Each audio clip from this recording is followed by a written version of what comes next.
Hello what's up दोस्तों, कैसे हैं आप सभी। एक बार फिर मैं सिद्धार्थ आप सभी का बहुत बहुत स्वागत करता हूं आपके अपने चैनल में करियर भाई में।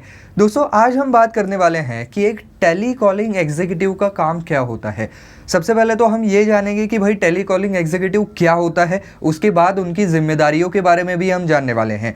लेकिन दोस्तों आगे बढ़ने से पहले हमेशा की तरह अगर आप इस चैनल पर नए हैं, अब तक आपने सब्सक्राइब नहीं किया है तो फटाफट चैनल को सब्सक्राइब ज़रूर कर दीजिए, ताकि आप ऐसे ही अलग अलग फील्ड से रिलेटेड जो है वो जानकारी हासिल कर सके और उनके लेटेस्ट ओपनिंग्स के बारे में भी जान सके।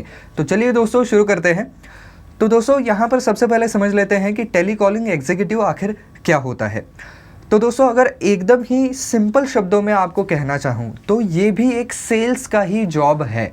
जो एक्चुअल सेल्स पर्सन्स होते हैं वो या तो डोर टू डोर जा कर के प्रोडक्ट्स बेचने की कोशिश करते हैं, या जो होलसेलर्स होते हैं उनके पास जाते हैं, रिटेलर्स होते हैं उनके पास जाते हैं और अपने प्रोडक्ट को पिच करते हैं, अपने प्रोडक्ट के बारे में जानकारी देते हैं और सामने वाले को कन्विंस करने की कोशिश करते हैं कि भाई आपको हमारा प्रोडक्ट क्यों लेना चाहिए। अब टेली कॉलिंग एग्जीक्यूटिव को एग्जैक्टली इसी काम के लिए हायर किया जाता है, बट वो एक्चुअल फील्ड पर जाकर के प्रोडक्ट्स नहीं बेचते हैं। उनको अलग अलग लोगों को कॉल करना होता है और लोगों को अपने प्रोडक्ट्स के बारे में बेचना होता है या उसके बारे में इंफॉर्मेशन देनी होती है। तो दोस्तों सबसे पहली बात हम ये जान लेते हैं कि जब आपको एक ओपनिंग दिखती है टेली कॉलर एग्जीक्यूटिव की, तो उसका मतलब क्या होता है। बैक एंड ऑफिस कॉलर का मतलब क्या होता है, या यहाँ पर जो है वो कस्टमर केयर एग्जीक्यूटिव का मतलब क्या होता है, ये सारे डिफरेंट है।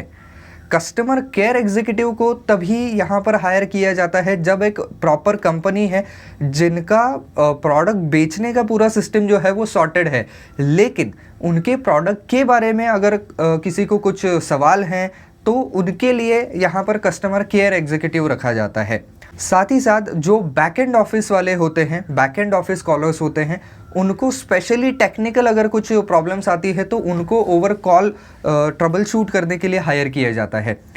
टेली कॉलिंग एग्जीक्यूटिव को कोई भी कंपनी तभी हायर करती है जब उनको अपना प्रोडक्ट वाया फ़ोन लोगों तक पहुंचाना है, तभी इनको जो है वो यहाँ पर हायर किया जाता है, जिसकी वजह से इनकी लाइफ जो है वो थोड़ी सी हार्ड होती है। यहाँ पर जो है वो मैं कोई भी आपको झूठे ख्वाब दिखाने के लिए नहीं बैठा हुआ हूँ, जो रियलिटी है वो मैं आपको बता रहा हूँ कि हाँ ये जॉब जो है वो थोड़ा सा टफ होता है।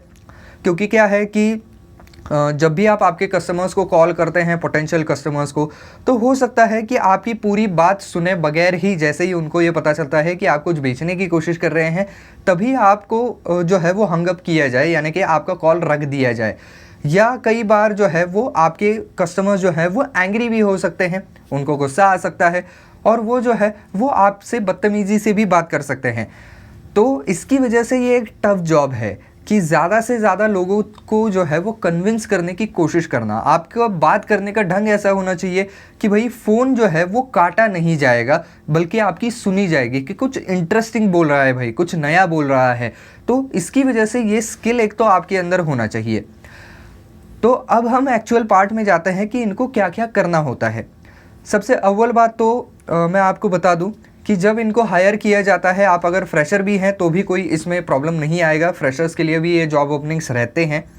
हायर करने के बाद आपको जो है वो एक प्रॉपर ट्रेनिंग दी जाती है। वो ट्रेनिंग लेना भी आपके ड्यूटी का ही एक हिस्सा है, आपको उसकी प्रॉपर ट्रेनिंग लेनी है।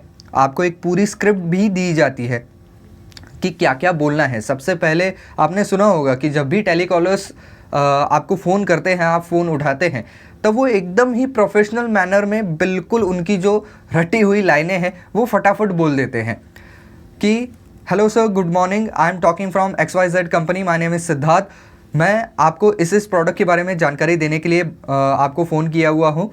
क्या आपसे बात करने के लिए ये सही समय होगा? तो ये जो 4 लाइनें हैं उनकी, वो पहले से ही उनकी जो है वो प्रिपेयर्ड की हुई लाइनें होती है।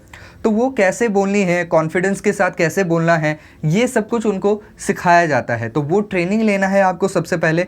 उसके बाद का फेज़ क्या होता है कि आपको एक्चुअल कॉलिंग के लिए बिठाया जाता है। तो इसके अंदर भी आपको जो है वो एक सर्टन सम टारगेट दिया जाता है कि देखिए ये हमारे पास एक 600 नंबर हैं, इनमें से आपको आज के दिन में कम से कम जो है वो 200 से 300 लोगों तक कॉल करके हमारे प्रोडक्ट के बारे में इंफॉर्मेशन पहुंचानी है। और इस तरीके से पहुंचानी है कि वो ज़्यादा से ज़्यादा जो है वो कन्विंस हो सके कि भाई ये प्रोडक्ट क्यों लेना चाहिए।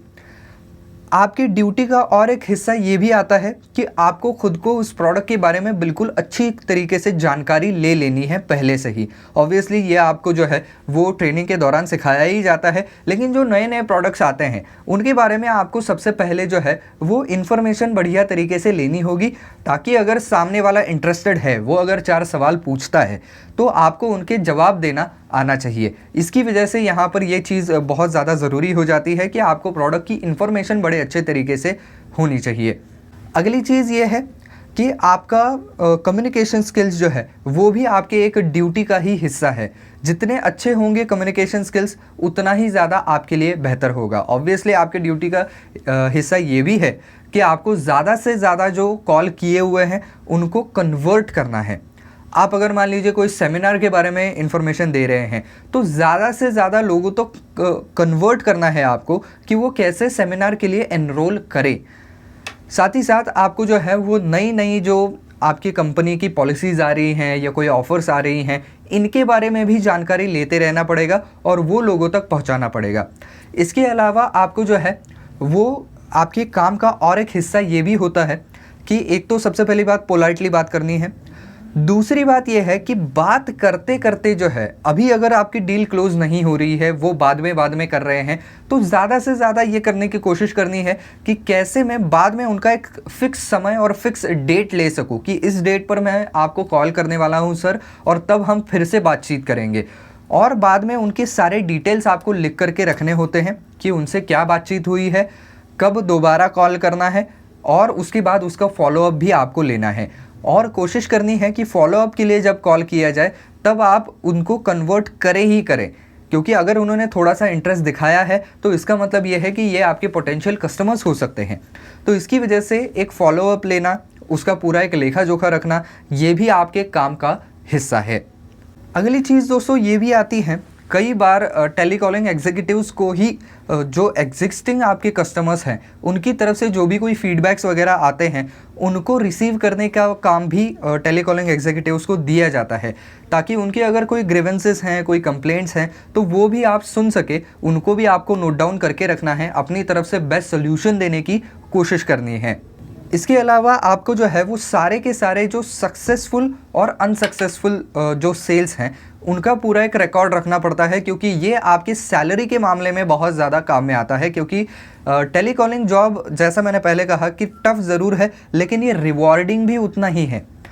आपने अगर सबसे ज़्यादा यहाँ पर कस्टमर्स लाए हैं या पिछले महीने से ज़्यादा कस्टमर्स लाए हैं और आपकी एक ग्रोथ दिख रही है, तो उसके लिए काफ़ी मोटे तगड़े आपको इंसेंटिव्स पे किए जाते हैं। यानी कि रेगुलर सैलरी तो आती ही है, प्लस एडिशनल जो है वो आपको इंसेंटिव्स वगैरह भी दिए जाते हैं, जिसके लिए आपको बिल्कुल क्लियरली ये डॉक्यूमेंट करके रखना पड़ेगा कि आपने कितने सक्सेसफुल सेल किए और कितने सेल्स जो हैं या कितने कॉल्स जो हैं वो आपके अनसक्सेसफुल रहे।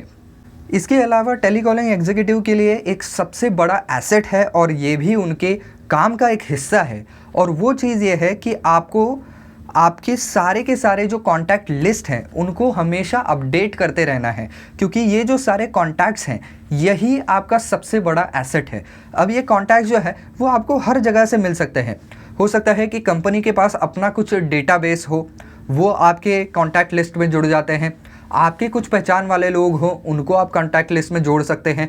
इसके अलावा कई जगहों से आपको डाटा मिलता रहता है या आपको डाटा डिग इन करना पड़ता है, वहाँ से भी आपको कॉन्टैक्ट्स जो हैं वो मिलते रहते हैं। हालांकि ये जो कॉन्टैक्ट्स वगैरह देना है ये कंपनी के बाकी लोग आपको हेल्प करते हैं उसके अंदर, क्योंकि आपका मेन काम जो है वो ये है कि ज़्यादा से ज़्यादा कस्टमर्स तक फ़ोन के द्वारा पहुंचना। लेकिन फिर भी जितना ज़्यादा हो सके उतने ज़्यादा कॉन्टैक्ट लिस्ट को अपडेट करते रहना। आपने मान लीजिए किसी को कॉल किया है, उनको आपकी सर्विस पसंद आई है, उन्होंने आपसे आपकी सर्विस ली है, तो आप उनसे भी ये पूछ सकते हैं कि क्या आपकी नज़र में कोई ऐसे व्यक्ति हैं जिनको भी इस सर्विस का फ़ायदा हो सकता है, तो क्या आप 3 ऐसे व्यक्तियों को रेकमेंड कर सकते हैं, उनके नंबर हमें दे सकते हैं। तो इस तरीके से भी आप आपके ही कॉन्टैक्ट लिस्ट को और ज़्यादा बड़ा कर सकते हैं, अपने डेटाबेस को बड़ा कर सकते हैं। तो ये भी एक यहाँ पर आपके ड्यूटी का हिस्सा होगा। इसके अलावा और एक ड्यूटी का हिस्सा ये भी आता है कि जो एग्जिस्टिंग कस्टमर्स हैं उनको भी कॉल करना है। जी हाँ दोस्तों, जिन्होंने पहले से आपकी सर्विसेज ली हुई हैं उनको भी आपको कॉल करके जो है वो कोई अगर नई सर्विस आई हुई है तो उसके बारे में भी बताना है, और वहाँ पर सेल होने के चांसेस ज़्यादा होते हैं क्योंकि पहले से ही कस्टमर आपके प्रोडक्ट्स को यूज़ कर रहा है, तो उसके साथ उसका एक रैपो बन चुका है। आपका प्रोडक्ट रिलायबल है, उसके काम का है, ये कस्टमर जानता है। तो आपकी ही कंपनी अगर कुछ नया लेके आ रही है तो ऑब्वियसली वो कस्टमर जो है, जो एग्जिस्टिंग है, वो ज़्यादा से ज़्यादा इंटरेस्टेड रहेगा और वहाँ पर सेल होने के चांसेस ज़्यादा होते हैं। तो इसकी वजह से एग्जिस्टिंग कस्टमर्स को भी कॉल करना, ये भी आपके जो है वो ड्यूटी का ही एक हिस्सा होने वाला है। दोस्तों, इस काम के लिए और कौन से गुण आपके अंदर होने चाहिए, कौन से स्किल्स होने चाहिए, ये अगर आपको देखना है तो आप ऊपर आई बटन पे क्लिक कर दीजिए या मेरे चैनल के ऊपर चले जाइए। मैंने उसके ऊपर भी वीडियो बना करके रखे हैं। और अगर आप ये जानना चाहते हैं कि ऐसे इंटरव्यूज़ के अंदर, टेलीकॉलर एग्जीक्यूटिव के इंटरव्यू के अंदर किस तरीके के सवाल पूछे जाते हैं और उनके जवाब कैसे देने हैं, ये अगर जानना है तो उसके लिए भी अलग से वीडियो बन रखा है, आप मेरे चैनल के ऊपर देख सकते हैं। तो दोस्तों, आज के वीडियो में बस इतना ही। आज का वीडियो आपको कैसा लगा ये हमें कमेंट सेक्शन में ज़रूर लिख करके बताइए।